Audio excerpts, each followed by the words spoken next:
Hi, I'm Tom. This is Genghis. He's a Shedford MJ, ex-British Army from 1988. I've been living in him for 2 years now.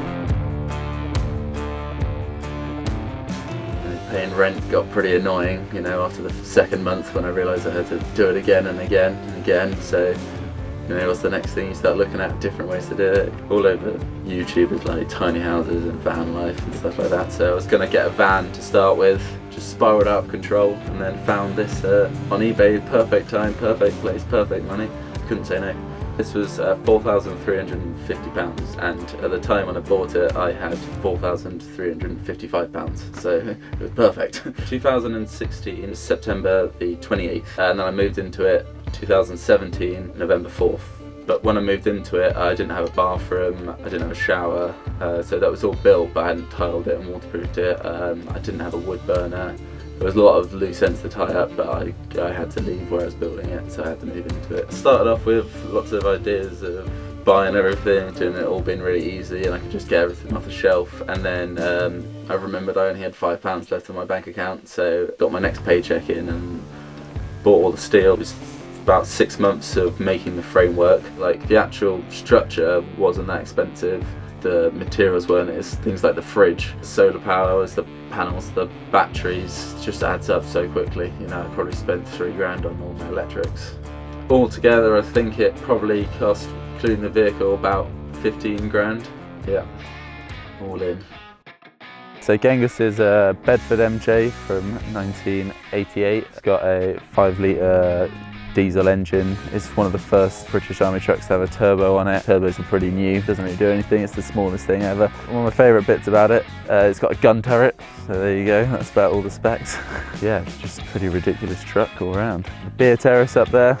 The really useful thing that I found when I was building it is these all these sides fold out, and I connected chains to them, so the whole time I didn't have to use any scaffolding or anything. I was just building it around the little terrace around the whole things, and now I use that still for like just chilling out on and stuff. British Army, but it's served in Germany, which is why it's left-hand drive, so that's another really useful thing for driving on tiny British roads.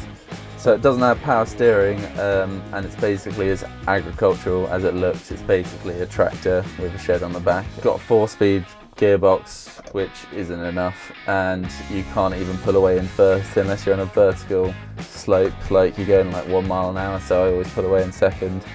Top speed it got up to is about 60, but it was down a real steep hill and it was pretty terrifying. The lights are pretty rubbish. Generally it's just an old vehicle designed in the 50s, but they just didn't really change the design for 30 years, and I got one of the last ones that's built, and yeah, they didn't really change anything, so it's not great. Not great, it drives like a 50s car, but yeah. Inside, it's got batteries, spare fuel, diesel tank, a bit of storage. Planning to redo all the storage under here when I get some time. German Army steps, because the British Army ones, don't know, they didn't really work on this lorry, so managed to get these from Germany. Got the beer engine on the back, which is essential, so even though my house is only 8 square metres, I've still got my own bar. Got the wastewater tanks underneath here.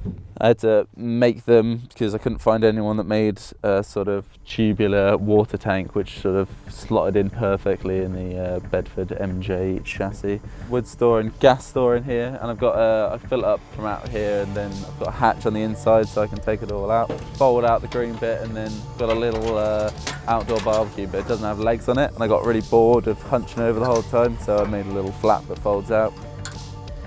Yeah, it's pretty solid, it's pretty heavy. All the cladding is pallets. I didn't just stick the pallets on there, I wanted to have it a bit more weatherproof, so I ralphed out the edges, and so I made a bit of overlap on them, which was massively time consuming as well. I really wanted the loops to go around to look all the same, and that was massively time consuming, so the thickness of the board is the same the whole way around on each row. That took ages, finding enough strips to go the whole way around at the right length. Yeah, more time.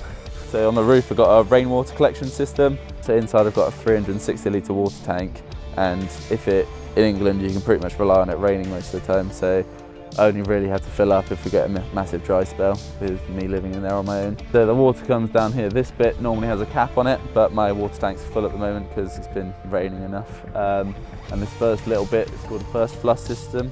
and the first bit of the water that comes on sits in here, so like the real crud and the real rubbish on the roof sits in here, so it doesn't enter the water tank as well. And then we got the spare tyre down here. The Bedfords don't have a tipping cab, so you only got access a little bit in here each side for general maintenance and stuff, and they used to lift the whole cab off. Got the stable door. It's nice to have a bit of privacy sometimes, but you still want the ventilation, so shut the bottom one, and then when people come around at the bottom of the stairs looking, it's a bit less like someone's trying to walk in your house, you know. The stained glass window my mum actually made, so that was really good. She just made the curtains and the stained glass window, so it was nice to get my mum involved. Central wood burner, you know, winters in England are nice and cold, so that when this thing's going, it heats up the whole thing, and sometimes I have to have the windows open when it's snowing even, because it chucks out the heat if you like proper go for it. As we come in, obviously got the boards on the roof, and this is the kitchen area. So the kitchen's made out of just the large bits of wood that come off some of the pallets. The ammo crates, I wanted to make an army kitchen basically. I've got an army truck, so it made a lot of sense to me to bring a bit of that inside. So this door I found in Italy, you know, just lying on the side of the road, and brought it back in your hand luggage. I'm living in it full time, and it's nice to have an oven because, you know, you can just chuck a pizza in or something. So a little fridge, all just drawers and kitchen food, you know, standard. Cupboard in here, it's got all of the electrical system in it, the solar controllers, inverters and fuse boxes, as well as the water heater. So I've got 720 watts on the roof, two 230 amp hour leisure batteries, so 460 amp hour. Basically, I can survive without being plugged in the UK until February. Above the bathroom, you always need storage. We've got loads more storage up here, just boxes and climbing stuff. You need stuff everywhere, and then as you come further in, you've got the bathroom. You've got to be on the inside to open the bathroom. Yeah, so bathroom. Just wanted a tiled bathroom, and because I got the weight capacity to do it, you know, have a little look at a composting toilet in there. Just pretty simple, 12-volt fan and a bucket basically. Use the ash from the wood burner. Yes, I've got an instant water heater, which does all my hot water. That's in the utility room as well. Come in here, I've got the Chesterfield sofa. It's got my water tank underneath it. I didn't really want any water pipes or anything exposed to the outside, so all of my plumbing is inside and insulated, and the water tank's inside as well. Nice to have it all secure and safe, and if I take it anywhere where someone wants to mess with my water system, like, it's really hard for them to like contaminate the tank, and I can shut it off from the rainwater really easily. I couldn't buy one, I couldn't find one that would fit underneath and have the sofa on top. The only ones were I'd have massive amount of like feet off the ground, so I ended up having to make the water tank as well. And I got loads of extra storage, so I found all these in a skip, and they just like slotted in perfectly.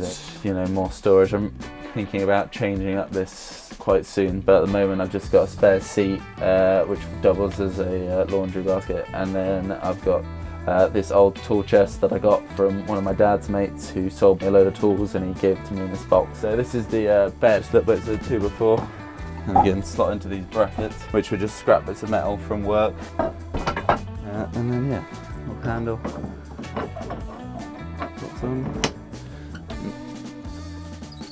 Another really good thing about the bed being on the pulley system is that they slot in, and then I can pack out the bed and level the bed out even if the vehicle's not level. So I can be on like a ridiculous slope and have a really good night's sleep because I've got lots of little bits of wood to even it all out. And then yeah, you just sort of hop on using a bit of the kitchen worktop. I was thinking about putting a ladder in, but I never got around to it. It's been 2 years now. So I just sort of jump in. proper bed, you know. I call it the floating mezzanine. There are nice little holes in the chassis. I've got all these storage holes, and this one's the one that goes to the wood store. So that one's going there, and you can just pull the wood up from in there. Yeah, it slots back in. If I don't move, and I'm paying like not a lot for land rent, I save so much money. You know, I can work the summer, 5 months of working really hard, and then I can have the winter off and do what I want to do. You know, you can just not be trapped. I love my lorry, I love Genghis, he's awesome, like I wouldn't change him, but like I would tell myself to buy a bus because then you don't have to build the outside and it's not an absolute nightmare. Whenever I take it anywhere, I'm a bit knackered after driving it, and like people I'm with are like, oh, let's go on it. And I'm like, I've just driven this thing for 4 hours. It doesn't have power steering, and like I'm always terrified of like it's so big of like touching something or hurting someone, or you know, just buy a bus. It'd be so much easier. Don't know, I suppose something about my lorry, I was given it a bit of stick for it being hard to drive and stuff like that, but one of the best things about it is it's just loads of fun, and like every time I drive this it puts a massive grin on my face. So I mean, practicality is great and all, but like nothing beats like a massive smile when an old lady's like trying to pull over further into the hedge and just like this massive shed is driving, and it's just the most ridiculous thing in the world. So yeah, I don't know, have fun with it. The hardest part is starting, and once you've got it, the ball starts rolling and things just start falling into place, and you start spending more and more time looking at how things are built, and then you start learning how things are built, and then you start learning how to put them together and start. That's all I say to everyone that asks me, you know, there's no time like the present.